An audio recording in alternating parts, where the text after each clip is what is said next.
Salam əziz tarix sevərlər. Necəsiz? Mən tarix müəllimi İlkin Ağayev. Bu səfər sizə keçən səfərki dərsin davamı olaraq Tunc dövrünü keçmək istəyirəm. Biz öncə bilməliyik ki, Tunc dövrü eramızdan əvvəl 4-cü minilliyin ikinci yarısından başlayır və 2-ci minilliyin sonuna qədər davam eləyir. Tunc dövrü və yaxud da ki, digər dövrlərin, minilliklərin yadda saxlamaq üçün sizə asan bir yol demək istəyirəm. Deməli, biz o biri dövrlərdə keçmişdik ki, bir dəqiqə, keçmişdik ki, paleolit dövrü, yəni alt paleolit, orta paleolit, üst paleolit, mezolit, neolit,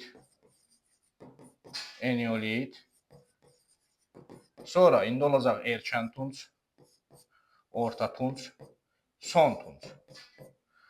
Bunların dövrləri bizim yaşadığımız dövrdən 2 milyon il əvvələ qədər başlamış, 2000 illərini 100 mininci ilə qədər davam eləmiş, eramızdan əvvəl 100 mininci ilə qədər davam eləmiş dövr alt paleolit dövrüdür. 100-dən 35 mininci ilə qədər davam eləyən dövr orta paleolitdir. 35-dən 12-ci minilliyə qədər davam eləyən dövr üst paleolit dövrüdür. 12-dən 8 minilliklər arası olan dövr mezolit dövrüdür. Neolit dövrü isə 8-6-cı minilliklər davam eləyir. Eneolit 6-4-cü minilliyin belə deyək, birinci yarısıdır. Erkən tunc 4-3-cü minilliklərdir. Orta tunc 3-2-ci minilliklərdir. Son tunc erkən dəmir dövrü isə bir-birindən ayrılmadığına görə birinci minilliyə aid edilir. Yəni bu dövrü 2-ci minilliyin sonu və yaxud da ki 1-ci minilliyin əvvəli kimi yadımıza saxlaya bilərik. 2-1 yazaq elə qalsın. İndi burada necə yadımıza saxlayacağıq? Biz mezoliti əsas mərkəz kimi götürəcəyik. Eyni xəritələr kimi Fransa necə mərkəz götürdüksə, mezoliti eyni mərkəz kimi götürürük. Mezolit 12-8 yadımıza saxlayaq. Ondan yuxarı biz biləcəyik 2 milyondan 100 minə qədərdir, 100 mindən 35 minə qədərdir, 35-dən 12-ci minə qədər paleolitin dövrləri ayrılır. 12-8 mərkəz nöqtə olaraq götürsək, 8-6 neolit, 6-4 eneolit, 4-3 erkən tunc, 3-2 orta tunc və son tunc erkən dəmir dövründə 2-1-ci minillikləri əhatə eləyir. İndi qaydaq biz öz PDF-imizə. Deməli,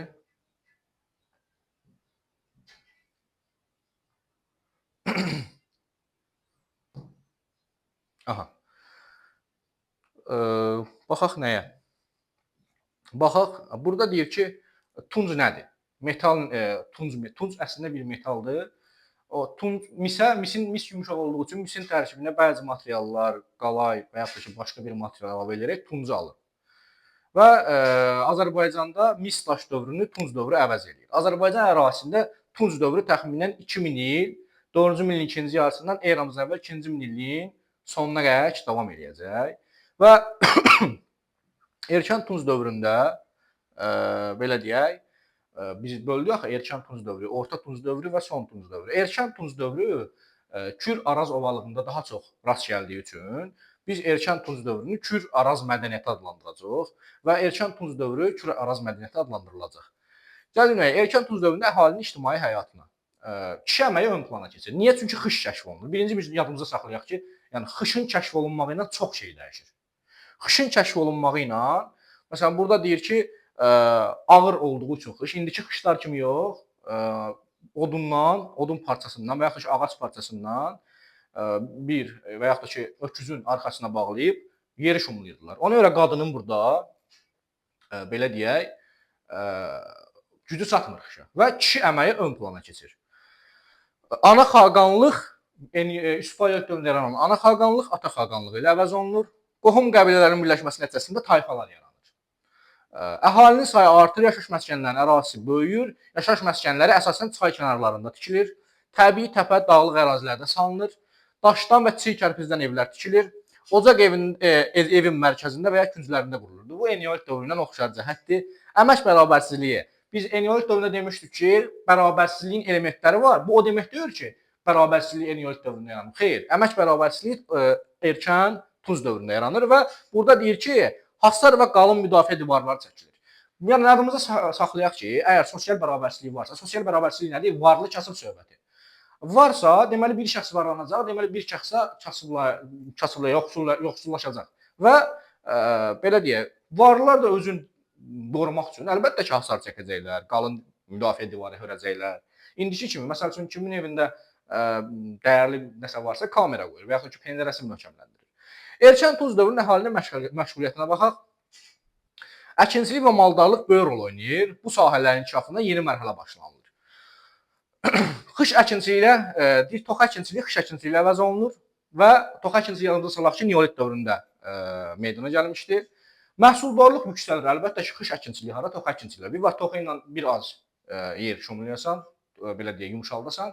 Bir də var ki, xış kəşf olunur və xışla dəfələrlə qat-qat çox yer şumlamaq mümkün olsa və məhsullar artır, əkin sahələri genişlənir. Süni suvarma. Süni suvarma nədir? Süni olan hər şey insan əlindən alınan bir şeydir. Süni od olsun, süni suvarma olsun və sadə suvarma şəbəkələri yaradılır. Çaylardan kanallar açılaraq. Süni suvarma deyir ki, sümük və ağac oraqlarla yanaşı tuncdan bütün biçin alətləri hazırlanır. Yəni tunc alətlər deyəndə əlbəttə ki, biz gedib eneolit dövrünü götürən deyirik ki, tunc dövrünü götürəcəyik. Biçin alətləri, oraqlar və s. Maldarlıq.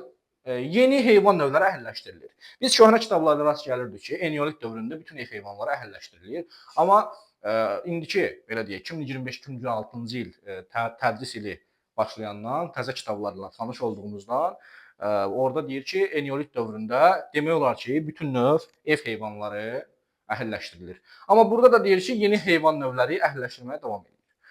Köçmə yaylaq maldarlığı. Köçmə yaylaq maldarlığı necə izah edeyim? Artıq uşaqlar maldarlıq əkinçilikdən ayrılır və köçmə yaylaq maldarlığı yaranır. Köçmə yaylaq maldarlığı nədir? Əvvəllər ibtidai icma quruluşunda hər kəs bərabər, qəbilənin tərkibində bərabər yaşayırdı. Amma tunc dövrünə gəlindikdə isə maldar bir yerdə qalmır. Yəni maldarlar bir yerdə qalmır. Çünki otlaq sahələri bir yerdə olmur, bir çox yerlərdə olur. Əkinçi ola bilər ki, əkin əksin, həmin əkinin başında aylarla gözləsin, məhsulunu alsın. Amma maldar belə eləmir. Maldar mal sürülərini gəzdirmək istəyir. Ona görə də bunlar belə deyək, əmək qabiliyyəti baxımından bir-birindən fərqlənirlər. Və maldar sürülərini götürür, yaylağa çıxır, əkinçi isə yerinə qalır. Buna nə deyirik? Birinci ictimai əmək bölgüsü. Əkinçi ilə maldar ayrıldı. Elə sosial bərabərsizlik də buradan yaranır. Tutaq ki, əkinçi gedir yerində qalır, maldar gedir belə deyək, dağda malını otarır. Səhərsi gün tutaq ki, canavar və yaxud da ki, bir vəhşi heyvan maldarın sürülərindən hücum eləyir, onun sürülərini tələf eləyir. Maldar tutaq ki, kasıblayır, əkinçi amma məhsul götürür, varlanır. Bu sosial bərabərsizliyin olduğunu sübut edən dövr hansı dövr olur? Erkən tunc dövrü. Daha başqa nə deyəcək? İnsanlar deyir, dağətəyi və dağlıq ərazilərdə məskunlaşmağa başlayır. Əvvəllər insanlar bilirdi ki, mağaralarda və yaxud da ki, ucqar yerlərdə özünü qorumaq üçün yaşayırlar. Amma indi dağətəyi və dağlıq ərazilərdə də məskunlaşırlar. Və atdan minik vasitəsi kimi istifadə olunması. Uşaqlar, bunu yanımızda saxlayaq ki, atdan minik vasitəsi kimi istifadə olunması erkən tunc dövründən başlayır. Amma at və dəvədən minik vasitəsi kimi istifadə olunması bu erkən belə deyək, son tunc erkən dəmir dövründədir. Sənətkarlıq. Deməli, sənətkarlıqda duluç çarxından istifadə olunur. Yenə də burada ayrı-ayrı fərqlər var. Duluç çarxı erkən tunc dövründədir. Ayaqla hərəkətə gətirilən duluç çarxı isə son tunc erkən dəmir dövründədir. Elə bil ki, bu təzə kitabda ancaq duluççuluğa yer verilir də. Yəni bütün dövrlərdə, neolitdən bəri bütün dövrlərdə duluç çarxından, eneolit olsun, son tunc olsun, erkən tunc olsun, bunlardan bəhs edilir. Gəldik birinci ictimai bölgüsünü sizə izah elədim. Yəni əkinçiliyin maldarlıqdan ayrılması dedik. Maldarlıq və əkinçiliyin bir-birinin ayrılması səbəbləri. Burada hər şey qeyd edilir. Maldarlar, otlaqlar tapmaq üçün tez-tez yer dəyişirdilər, bəli. Əkinçilər torpağı şumlayır və əkin becərirdilər. Yəni yerlərində qalırdılar. O birisilər isə gedib sürülərini otarırdılar. otladırdılar. Erkən Tunc dövründə dini inanclarda və dəfn adətlərində dəyişikliklər var idi. Köhnə kitablarda qeyd edilir ki, xüsusi ibadət yerləri var idi. Yəni burada bir dəyişiklik yoxdur, amma belə deyək, dini ibadət yerləri isə erkən Tunc dövründədir. Xaçmazda Sərkərdəpə, Qazaxda Baba Dərviş, Naxçıvanda 1-ci Şültəpə.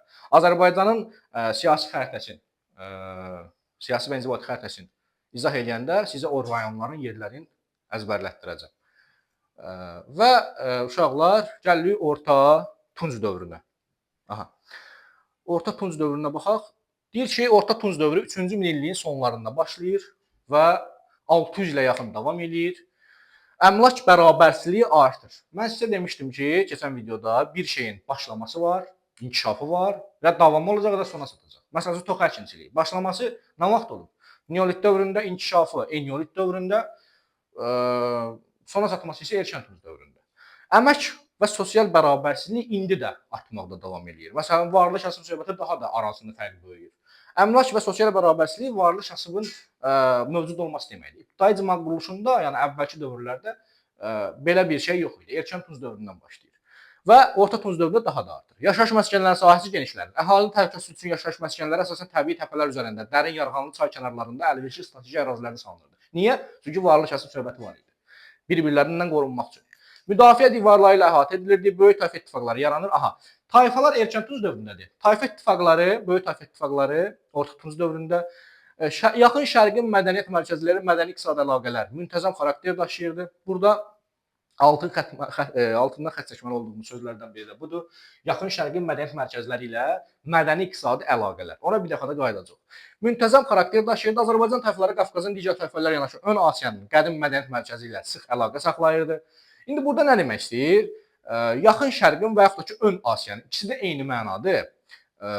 Burada artıq belə deyək, Orta Tunc dövründə nə deyir? Əvvəlki səhifələrə qayıtsaq, Eneolit dövründə də belə şeylərdən bəhs olunurdu. Bir dəqiqə. Əmək alətləri, sənətkarlıq, Eneolit dövrünü tapaq. Mis daş dövrü.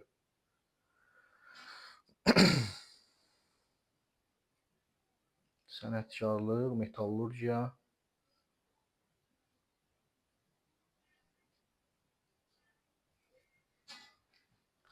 Deyir ki, Mis daş dövründə Azərbaycan əhalisi Ön Asiyanın qədim mədəniyyət mərkəzləri ilə əlaqə saxlamışdır. Burada da eyni şeydir. O dövrə aid bunların quruluşu tikinti texnikası və təsərrüfat məişətdə işlədilən əşyaların oxşarlığı buna sübut edir. Yəni Ön Asiya haradır? Ön Asiya bizim bildiyimiz indiki ərəb ölkələri daxil olmaqla İran ərazisi, Suriya, Fələstin, İraq və yaxud da ki, indiki Səudiyyə Ərəbistanı əraziləri. Ön Asiya buradır. Bura yaxın şərq də deyirlər. Tunc dövründə də burada deməli Orta Tunc dövründə də burada Ön Asiyanın qədim mədəniyyət mərkəzi ilə sıx əlaqə saxlayır, məhsul silah, boyalı qab, bəzək əşyaları və xam mal mübadilə edirdilər.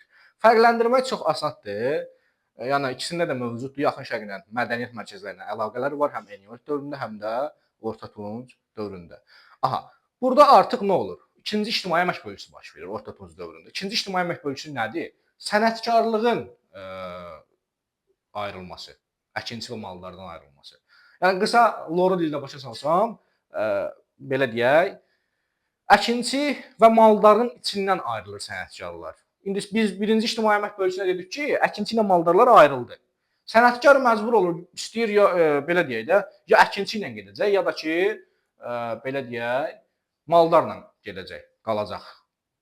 Və sənətkar loru dildə desək, öz-özünə deyir ki, yəni mən sizin yanınıza niyə getməliyəm ki, mən də bir ayrı təbəqə olaraq mərkəzə gəlirəm və siz də belə deyək, gəlin nə lazımsa məndən alın. Sənətkar nə var? Sənətkar ya qab düzəldəcək, saxsı qab düzəldəcək, ya dəri düzəldəcək, ya paltar düzəldəcək, ya xış düzəldəcək. Hamısından bir şey düzəltməli sənətkar. Ona görə də sənətkar mərkəzə gəlir. Sənətkarın mərkəzə gəlməsi ilə də şəhər yaranır. Məsəl üçün bizə bu dəqiqə nəsə lazım olsa və qələm mənə lazım olsa, gedib şəhərdəki marketdən alacam. Və yaxud da ki, nəsə bir vacib əşyam olsa, məsəl üçün mən bu interaktiv lövhəni şəhərdən gətirmişəm. Məsələn, olduğum rayonda yox idi. Yəni sənətkar gəlirsə, deməli şəhərlər yaranır. Sənətkar ayrılırsa, şəhərlər yaranır. İlkin şəhər mərkəzləri hansı dövrdür? Orta Tunc dövründədir və Orta Tunc dövründə Azərbaycanda qədim şərqin ilkin şəhər mərkəzlərinin Xas xüsusiyyətlərinə malik olan şəhər mərkəzləri hansılardır? Urmiyada Göytəpədir, Naxçıvanda Oğlanqala 2-ci Küllü təpədir, Qarabağda Üzərlik təpədir. Göytəpə 2-yə də rast gəlirik. Bir Tovuzda Göytəpə, bir də Urmiyada Göytəpə. Urmiyada Göytəpə həmişə yadınıza saxlayın ki, Orta Tunc dövründədir. Naxçıvanda Oğlanqala ilə 2-ci Gültəpədə, 1-ci Gültəpə Erkən Tunc dövründə idi. Qarabağda da Üzərlik təpə. Orta Tunc dövründə əhalinin əsas məşğuliyyəti. Əhalinin əsas məşğuliyyəti deməli maldarlıq, atçılıq daha çox inkişaf edir, mal qaran sayı xeyli artır, yaylaq maldarlığı daha da inkişaf edir. Qoyunçuluq deyir, aparıcı yer tutur bu dövrdə. Əhali ovçuluq, balıqçılıqla da məşğul olmağa davam edir. Sonra deyir ki, əkinçilikdə süni suvarmaya ehtiyac olmur, dəmiyə əkinçiliyi ilə yanaşı, yəni dəmiyə əkinçiliyi də. Dəmiyə əkinçiliyi süni suvarmaya ehtiyac olmayan əkinçilik deməkdir. Dəmiyə əkinçiliyi bu demək. Dəmiyə əkinçiliyi də mövzudur. Deyir, yeni təsərrüfat sahələri yaranır. Yeni təsərrüfat sahələri nələrdir? Keçmiş kitabçılarda belə deyək, kitablarda olduğu kimi bağçılıq, bostançılıq, üzümçülük, şərabçılıq. Yəni burada bir dəyişiklik yoxdur.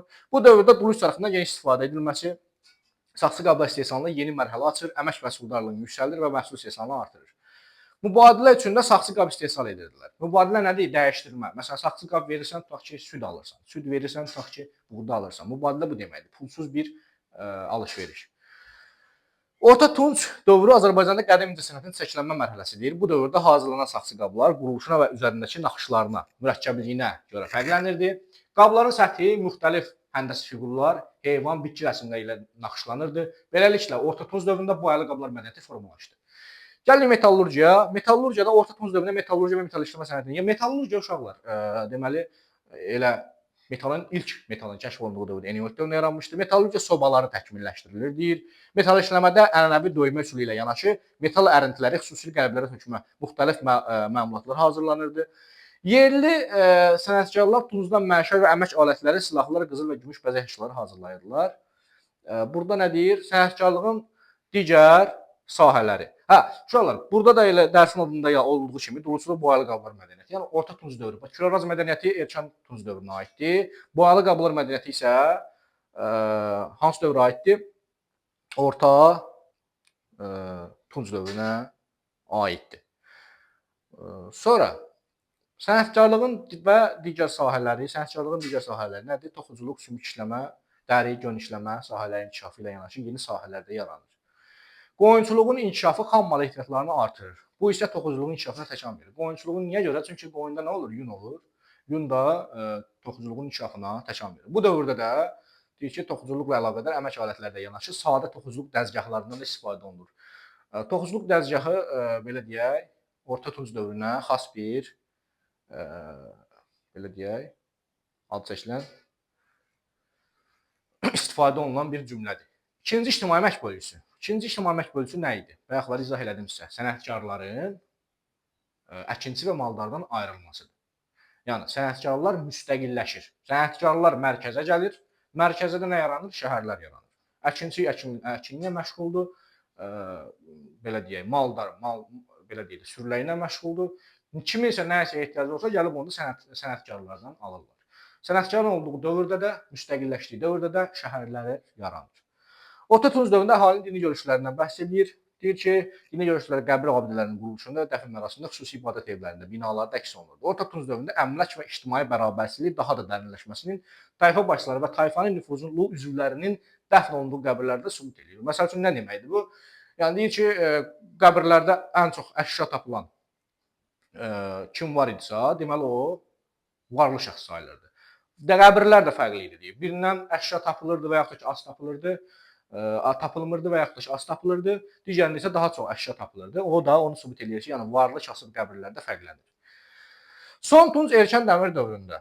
Son Tunc Erkən Dəmir dövrü bir-birindən ayrılmır. 2-ci minilliyin sonlarından 1-ci minilliyin əvvəllərinə qədər. Konkret olaraq eramızdan əvvəl 7-ci əsrdə ibtidai icma quruluşu dağılacaq. Və gəlirik Son Tunc Erkən Dəmir dövründə əhalinin ictimai həyatı.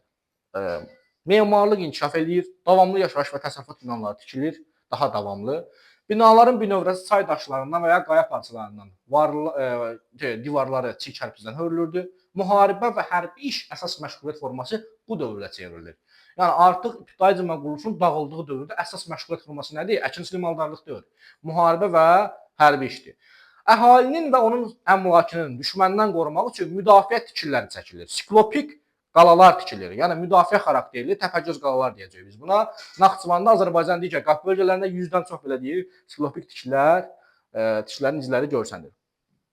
Burada da kitaba əlavə olunmuş, yeni əlavə olunmuş, belə deyək, Tunc dövründə siklopik tikili Naxçıvanda Çalxanqaladır, Arıqdam kəndidir, Gədəbəydə, Nərgistəpədir, Xocavənddə, yəni Qarabağdadır. Bunların da yerlərini inşallah abidələri keçən belə deyək, xəritədən izah eləyəndə abidələrin yerini göstərəcəm sizə.